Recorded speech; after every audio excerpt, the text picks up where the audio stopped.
Imagine waking up tomorrow. You open your front door, but instead of blue skies and fresh air, you're greeted by a silent, endless red desert. The air is too thin to breathe. The temperature can plunge lower than -200 degrees Fahrenheit. Invisible radiation constantly bombards the surface.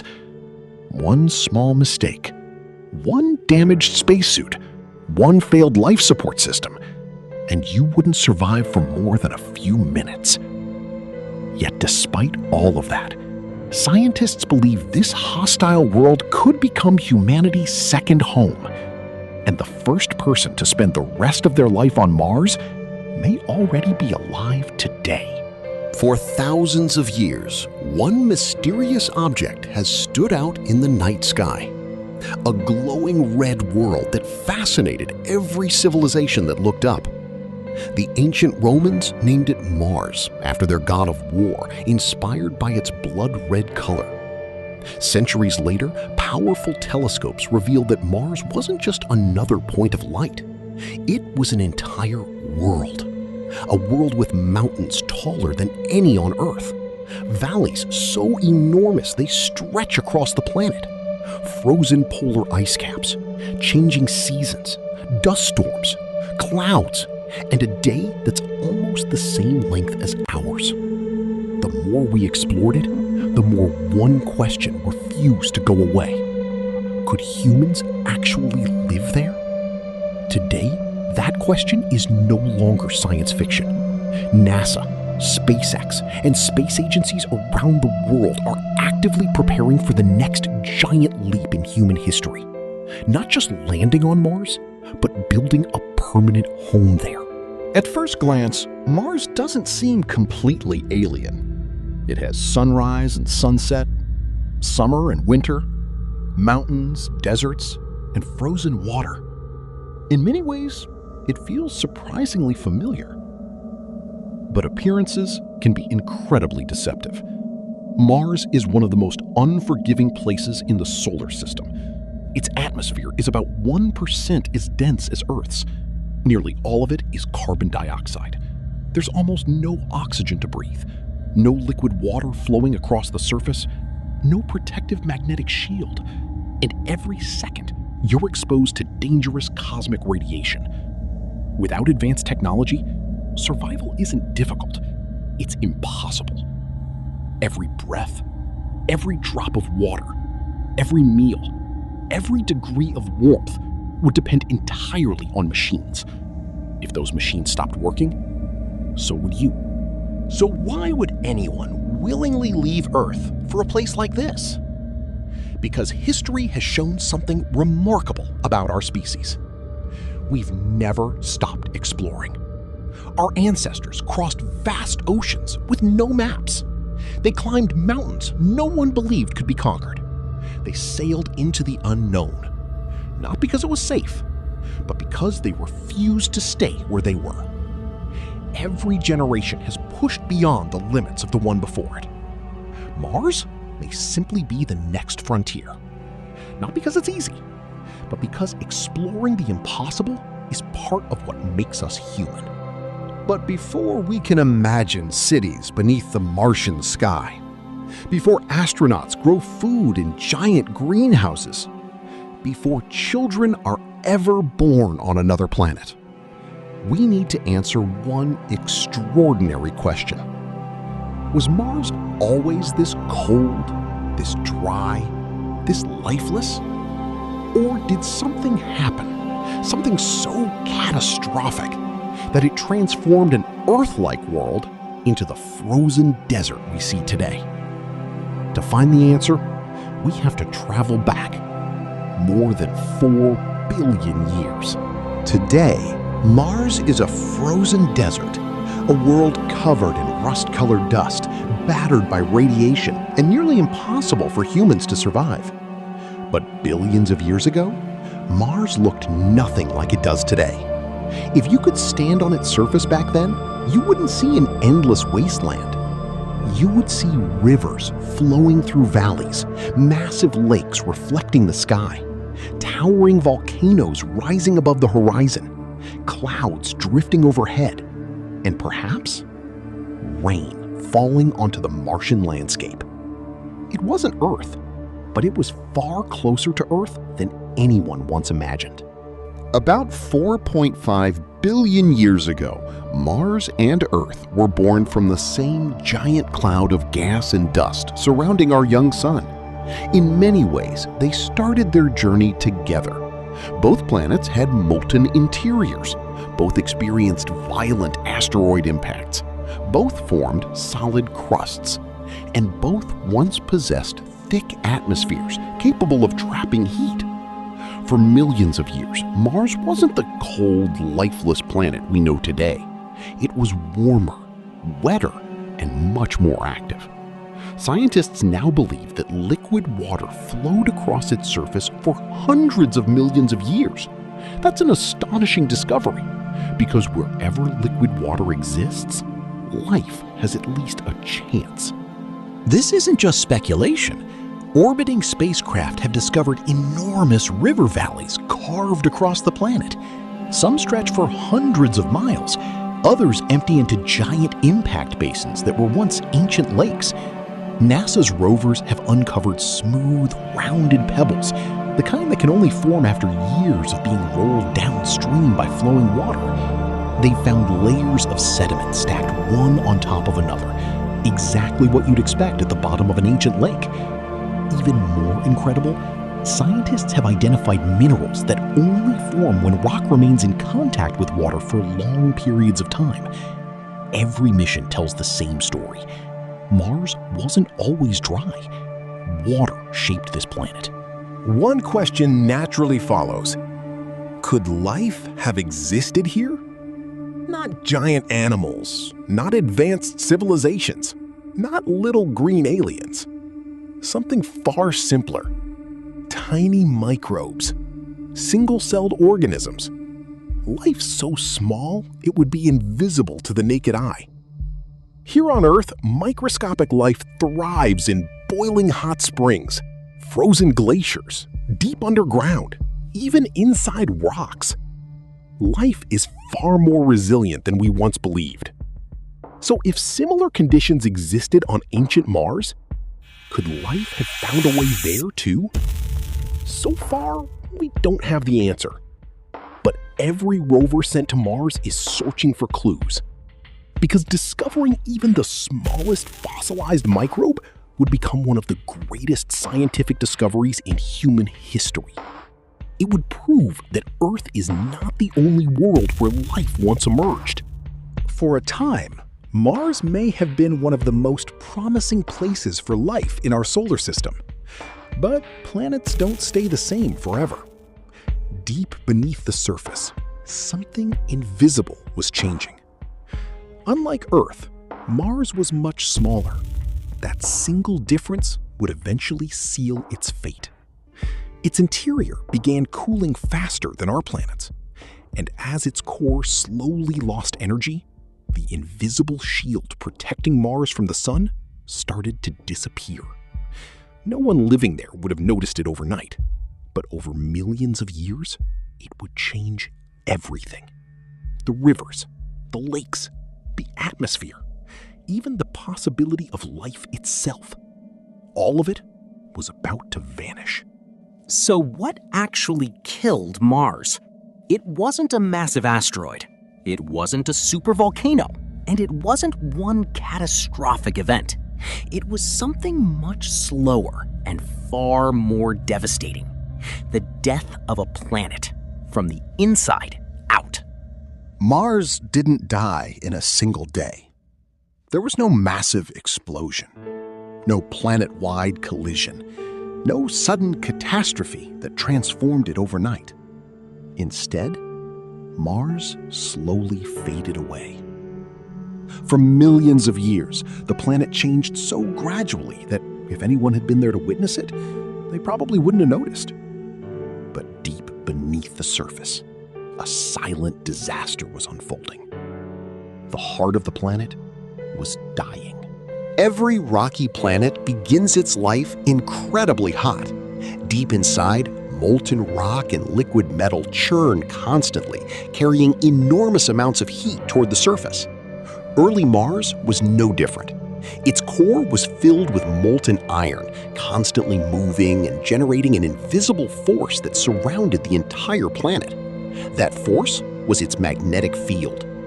Although we can't see it, a magnetic field is one of the most important defenses a planet can have.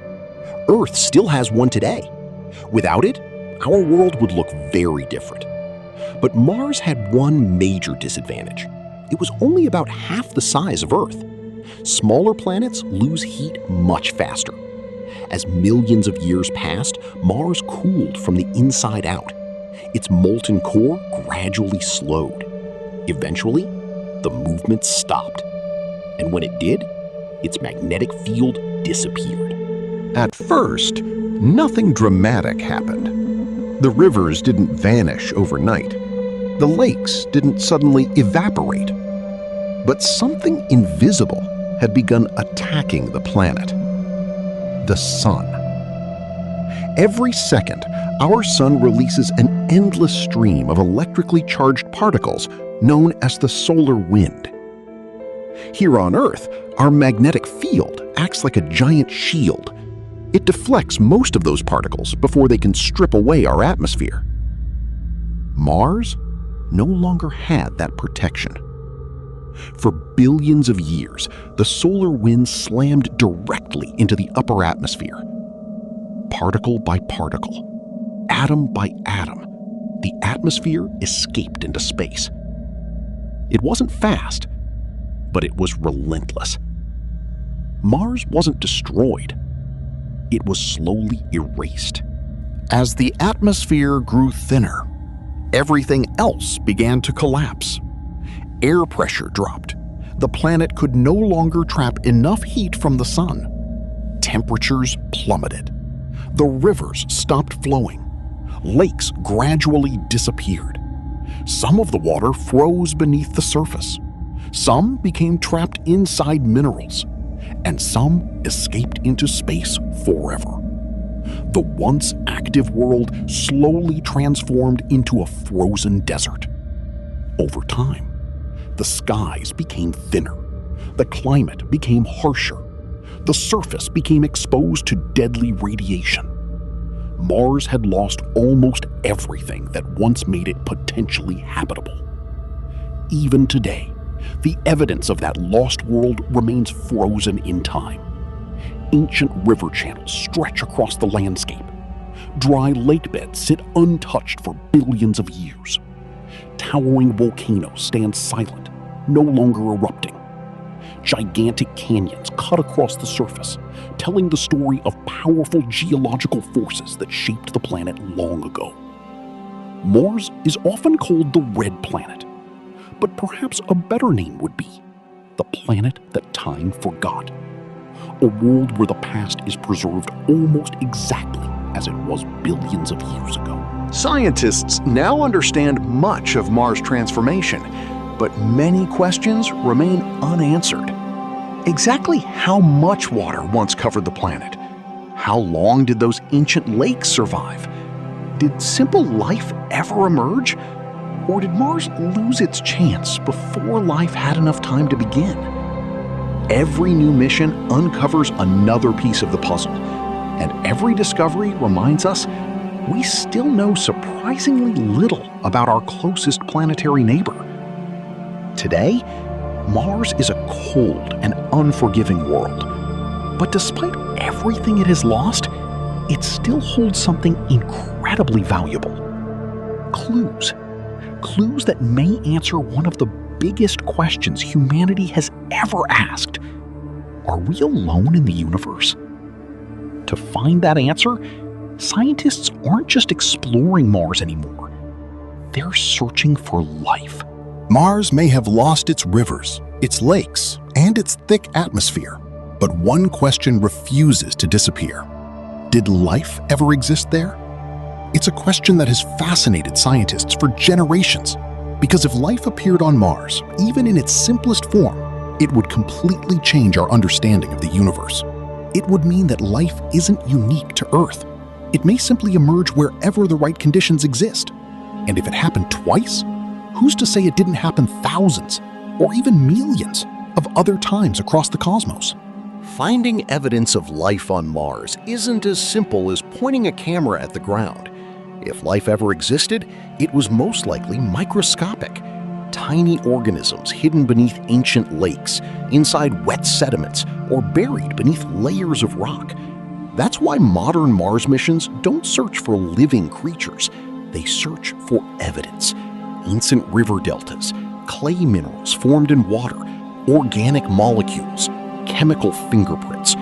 Every rock examined by a rover is another page in a history book that's over 4 billion years old.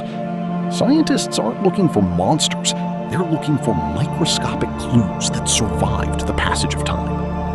For decades, robotic explorers have been traveling across the Martian landscape. Each mission has revealed something new. They photographed towering cliffs, crossed ancient riverbeds, drilled into rocks that formed billions of years ago, and discovered minerals that could only have formed in the presence of water. One rover even explored the remains of an ancient crater lake, collecting carefully selected rock samples that may contain the best clues we've ever found. Instead of making dramatic announcements, science moves one discovery at a time, patiently, carefully, building the story piece by piece. So, have we found life? Not yet. No fossil, no living microbe, no undeniable proof. But what scientists have discovered is just as intriguing. Complex organic molecules, ancient lake sediments, seasonal changes in gases within the atmosphere. None of these discoveries prove that life once existed, but they also don't rule it out. They tell us something incredibly important. Ancient Mars had many of the ingredients that life on Earth needed to begin. Whether those ingredients actually produced life remains one of science's greatest unsolved mysteries. There's only so much a rover can do millions of miles away. Its laboratory is tiny compared to the powerful instruments scientists use on Earth. That's why future missions have an ambitious goal: to collect carefully sealed samples from Mars, launch them into orbit, and bring them back to Earth. For the first time in history, scientists will be able to study pieces of another planet inside laboratories here at home. Those samples may finally answer questions that have remained unanswered for centuries. Did life ever begin on Mars? Or was Earth truly the only world in our solar system where biology took hold? But while scientists search for signs of ancient life, engineers are focused on something entirely different: the future. Because the next visitors to Mars won't be robots, they'll be humans. And surviving there will be far more difficult than simply landing on its surface. Mars isn't just waiting to be explored, it's waiting to test every limit of human survival. Landing on Mars would be one of humanity's greatest achievements. But reaching the planet is only the beginning. The real challenge starts the moment the spacecraft touches the ground. Because Mars isn't trying to welcome us, it's trying to kill us. Every second spent on its surface is a fight against an environment that humans were never designed to survive. If we're going to build a future there, we'll first have to outsmart an entire planet. Before astronauts even see the Martian surface, they must survive one of the longest journeys in human history. Unlike a trip to the moon, a mission to Mars isn't measured in days. It's measured in months. Depending on the positions of Earth and Mars, the journey can take around 7 to 9 months. And once the spacecraft leaves Earth, there is no rescue mission waiting nearby.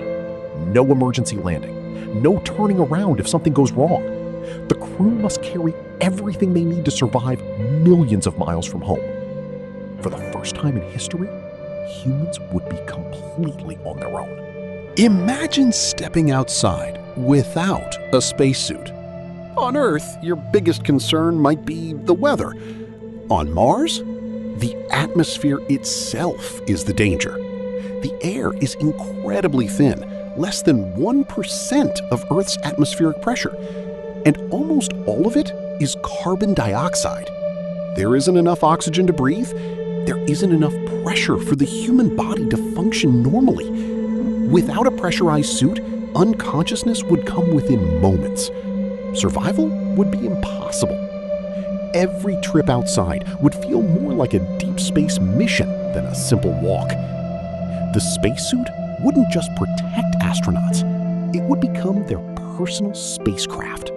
Mars isn't frozen everywhere, but on average, it's far colder than Earth.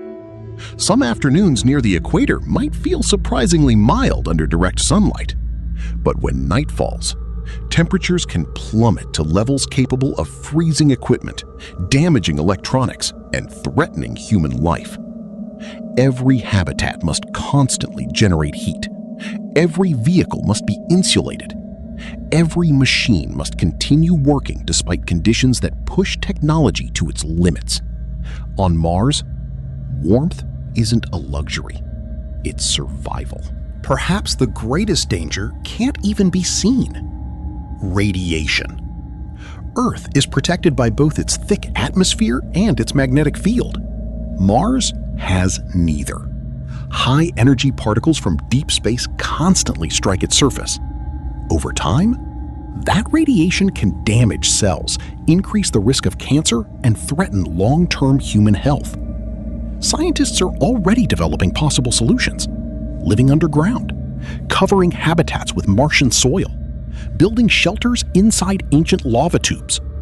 Instead of fighting the planet, future explorers may use Mars itself as their greatest shield. There's another challenge few people think about: gravity. Mars has only about 38% of Earth's gravity. At first, that sounds amazing. You could jump higher, carry heavier equipment, move with far less effort. But over time, the human body begins to change. Muscles weaken, bones lose density. The heart doesn't have to work as hard. Astronauts aboard the International Space Station already exercise for hours every day to slow these effects. A permanent settlement on Mars would face the same challenge, only for years instead of months. Scientists still don't know exactly how the human body will respond to living in low gravity for decades or even an entire lifetime. Despite every obstacle, none of these challenges are impossible. In fact, engineers are already designing solutions. The next question isn't whether humans can survive on Mars for a few days. It's whether we can build a place that feels like home. A city on a world that was never meant for us. Surviving on Mars is one thing. Living there is something entirely different.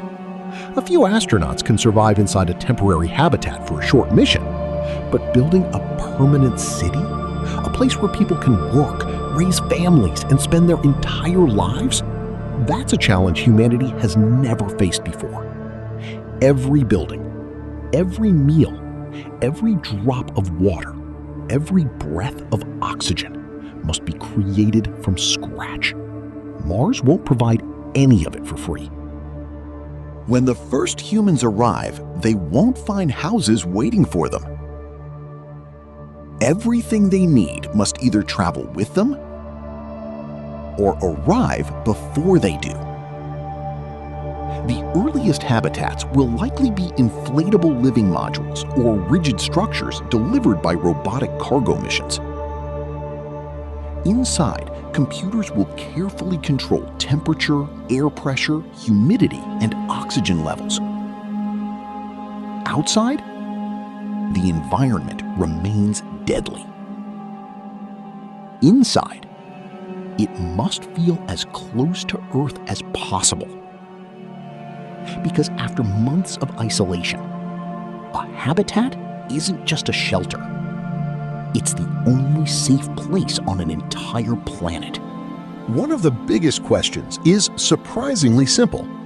How do you breathe? Bringing enough oxygen from Earth for an entire colony would be incredibly expensive. Instead, future settlers will have to make it themselves. Fortunately, Mars offers an unexpected advantage. Its atmosphere is made up mostly of carbon dioxide molecules. In other words, the same atmosphere that would suffocate an astronaut could one day provide the oxygen needed to keep an entire colony alive. The key isn't changing Mars. It's learning how to use what Mars already provides. At first glance, Mars appears completely dry, but appearances can be misleading. Orbiters and landers have discovered enormous amounts of water locked beneath the surface as ice. Some lies hidden underground. Some exists near the polar regions. Future settlers could drill into these frozen deposits, melt the ice, purify the water, and recycle it again and again. Every drop would matter. Water wouldn't just be used for drinking. It would produce oxygen, grow crops, support sanitation systems, and even help manufacture rocket fuel for future missions back to Earth. On Mars, water would become the most valuable resource on the planet. A colony can't depend on supply ships forever. Fresh food must eventually be grown locally. But farming on Mars won't look anything like farming on Earth. There are no fertile fields, no rain, no insects to pollinate crops. Everything must happen inside carefully controlled greenhouses. LED lights would replace sunlight when necessary. Nutrients would be delivered directly to plant roots. Temperature, humidity, and carbon dioxide levels would all be controlled by computers. Every tomato, every potato, every leaf of lettuce would become another step toward making the colony self-sufficient. Transporting steel, concrete, and construction equipment across millions of miles isn't practical, so future settlers may build their city using the planet itself. Scientists are already experimenting with ways to transform Martian soil into strong building materials. Massive robotic 3D printers could construct walls, roads, storage facilities, and shelters long before the first astronauts arrive. Instead of shipping an entire city from Earth, humanity may simply print one on Mars. The first neighborhoods on another planet might not be built by construction crews. They could be built by autonomous robots working in complete silence beneath the red sky. Even with advanced technology, radiation remains a serious threat. That's why many scientists believe the safest cities won't be built on the surface at all. They'll be built underground. Beneath layers of rock and soil, settlers would be naturally protected from harmful radiation, extreme temperatures, and dangerous dust storms. Some researchers believe ancient lava tubes, massive underground tunnels formed by volcanic activity billions of years ago, could become ready-made shelters for future colonies. The safest place on Mars may actually be beneath it. A city on Mars is no longer just a dream. The technology is beginning to take shape, but one enormous question still remains. Even if we can build a city, who will be brave enough to leave Earth behind and become the first generation of Martians? The first people to set foot on Mars won't be tourists. They won't be thrill seekers, and they certainly won't be ordinary travelers. They'll be pioneers, highly trained astronauts, engineers, doctors, scientists, and technicians chosen not only for their skills, but for their ability to survive under extraordinary pressure. Because the first mission to Mars won't simply be an expedition. It will be the beginning of a completely new chapter in human history. Imagine waking up inside a small habitat buried beneath the Martian surface. Your bedroom has no windows. Outside, the temperature is well below freezing. The air is unbreathable, and millions of miles separate you from everyone you've ever known. Before leaving your habitat, you carefully inspect your spacesuit. A tiny leak, a damaged seal, or a simple mechanical failure could become a matter of life and death. Stepping outside isn't like taking a walk. It's more like stepping into the vacuum of space. Because on Mars, the entire planet is your enemy. One of the hardest challenges won't be physical. It will be emotional. The average distance between Earth and Mars is more than 140 million miles. Even at the speed of light, radio signals take anywhere from a few minutes to over 20 minutes to travel one way, depending on where the two planets are in their orbits. That means real-time conversations with family won't be possible. There will be no live phone calls, no instant video chats. Every message, every reply will arrive after a delay. For the first settlers, loneliness may become just as dangerous as radiation or extreme cold. Now imagine something even more extraordinary. Years pass, the colony grows, families begin to form, and eventually, the first child is born on Mars. For the first time in history, a human being opens their eyes on another world. Mars isn't a destination to them. It's home. They've never seen Earth's blue oceans, never felt its rain, never walked beneath its forests. Their first memories are of red landscapes, artificial sunlight, and domed habitats beneath an alien sky. They wouldn't dream of moving to Mars. They would dream of visiting Earth. Mars has only about 38% of Earth's gravity. Scientists still don't know exactly how children would grow up in such an environment. Would their bones become longer? Would their muscles develop differently? Would their hearts adapt to lower gravity? Could someone born on Mars even return to Earth? Or would Earth's stronger gravity become too difficult for their body to handle? The first Martian generation may not just live differently. They may grow differently, think differently, and one day, they may even see themselves as something more than Earthlings. Every civilization begins with one simple question: how should we live together? Who creates the laws? Who settles disagreements? Who makes the decisions? A settlement on Mars wouldn't simply build homes and laboratories. It would also build a brand new society, one with challenges humanity has never faced before. Separated from Earth by millions of miles, future Martians may eventually develop their own identity, their own traditions, and perhaps, one day, their own civilization. But before humanity can call Mars its second home, there's one final obstacle. Can we transform an entire planet into a world where people no longer need spacesuits? It sounds impossible. Yet some scientists believe it may one day become reality. The idea is called terraforming. Imagine walking across the surface of Mars Without a spacesuit. breathing fresh air, watching rivers flow once again, seeing green forests where today there's only red dust.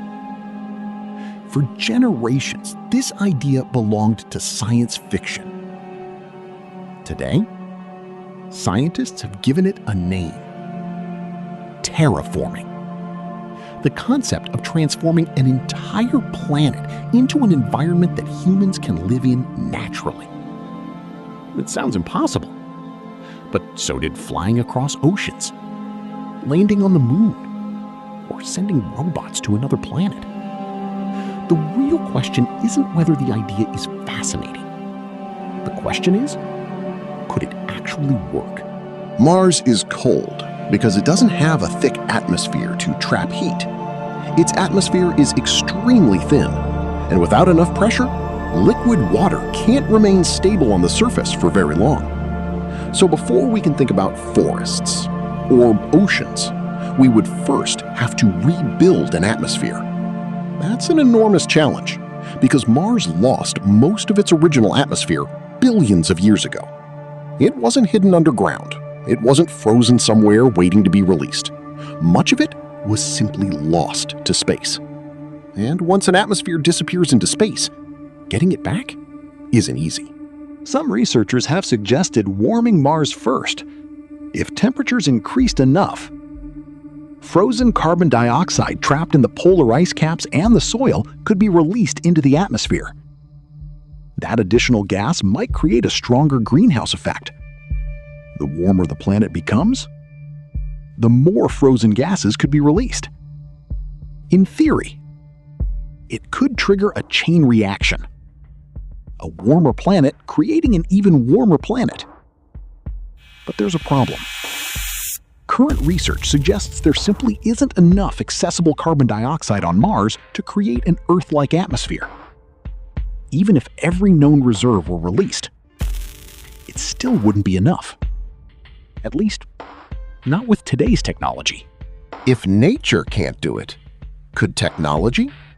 Some scientists have imagined giant orbital mirrors reflecting more sunlight onto the surface. Others have proposed factories that manufacture powerful greenhouse gases. Some have even suggested building enormous magnetic shields in space to help protect a future Martian atmosphere from the solar wind. Each idea is bold. Each pushes the limits of modern engineering. But every one of them shares the same problem: the scale. Terraforming isn't the work of years, or even decades. It would likely take centuries, perhaps even thousands of years. But what if we've been asking the wrong question? Instead of transforming an entire planet, what if we only transform the places where people live? Large pressurized domes, underground cities, massive greenhouse complexes, self-contained habitats. Rather than waiting centuries for Mars to become Earth, we could simply build small pieces of Earth on Mars. In many ways, that approach is far more realistic, and it's exactly the direction many scientists and engineers are already exploring today. The future of Mars may not begin with changing the planet. It may begin with changing how we live. Whether Mars is ever fully terraformed remains uncertain. But one thing is clear. If humanity succeeds in building permanent settlements there, it will become the largest engineering project our species has ever attempted. Bigger than the pyramids. But after everything we've learned, one final question remains. Should we even do it? Should humanity become a multi-planet species? Or should we focus on protecting the only world we've ever called home? The answer may define the future of our civilization. Bigger than the International Space Station. Bigger than landing on the moon. Because this time, we wouldn't just be visiting another world. We'd be creating a new branch of human civilization. For the first time in history, Earth would no longer be humanity's only home. Mars has always been more than a distant red dot in the night sky. For thousands of years, it inspired myths, it fueled science fiction, it challenged astronomers. Today, it challenges all of humanity. Not because it's easy to reach, not because it's comfortable, but because it forces us to ask one of the biggest questions we've ever faced. What comes next? Will humanity remain a civilization confined to one fragile planet? Or will we become a species that lives among the stars? Some people ask an important question. Why spend billions of dollars going to Mars when Earth still faces poverty, climate change, disease, and conflict? It's a fair question, but history tells us something remarkable. Exploration has never been separate from progress. The technologies developed for space exploration have improved life on Earth in countless ways, from advanced water purification systems to satellite communications to new medical technologies. The challenges of exploring space often lead to innovations that benefit everyone. Mars isn't an escape plan. It's another step forward, a way to expand human knowledge while continuing to solve problems here at home. The two goals don't have to compete. They can move forward together. Think about how far humanity has already come. For nearly all of human history, crossing an ocean was considered impossible. Then, we did it. Flying through the sky seemed impossible until airplanes became part of everyday life. Landing on the moon sounded like pure fantasy until millions of people watched it happen live. Every generation has witnessed something previous generations believed could never happen. Perhaps walking on Mars will become the defining achievement of ours. Imagine standing on the surface of Mars decades from now. You look into the night sky. Somewhere among countless stars, a tiny blue dot shines in the darkness. That's Earth. Everything we've ever built, every civilization, every language, every war, every work of art, every scientific discovery, every person who has ever fallen in love, laughed, dreamed, or changed history exists on that tiny blue world. From Mars, home would no longer feel enormous. It would feel precious. Perhaps exploring another planet is exactly what will teach us to appreciate our own. Whether humans land on Mars in the next decade or several decades from now, one thing is certain: the story won't end with the first footprint. That's where the real story begins. The first research station, the first permanent settlement, the first child born on another world, the first generation that grows up calling Mars home. Those moments won't simply change space exploration. They'll redefine what it means to be human. For the first time in history, human civilization will no longer belong to just one planet. Right now, as you're watching this video, scientists are studying rocks collected from Mars. Engineers are building more powerful spacecraft. New technologies are being tested. Mission plans are being rewritten. The journey has already begun. The question is no longer whether humanity dreams of reaching Mars. The question is, who will be among the first to step onto its surface? Who will build the first home? Who will plant the first seed? Who will write the first chapter of life on another world? And maybe, just maybe, someone watching this video today will help answer those questions tomorrow. Because every giant leap in history began with someone who believed the impossible was worth trying. Mars is waiting, and humanity has never been very good at ignoring the horizon. Thanks for watching. If you enjoyed this journey across the red planet, don't forget to like the video, subscribe to the channel, and let me know in the comments. If you had the chance, would you leave Earth forever?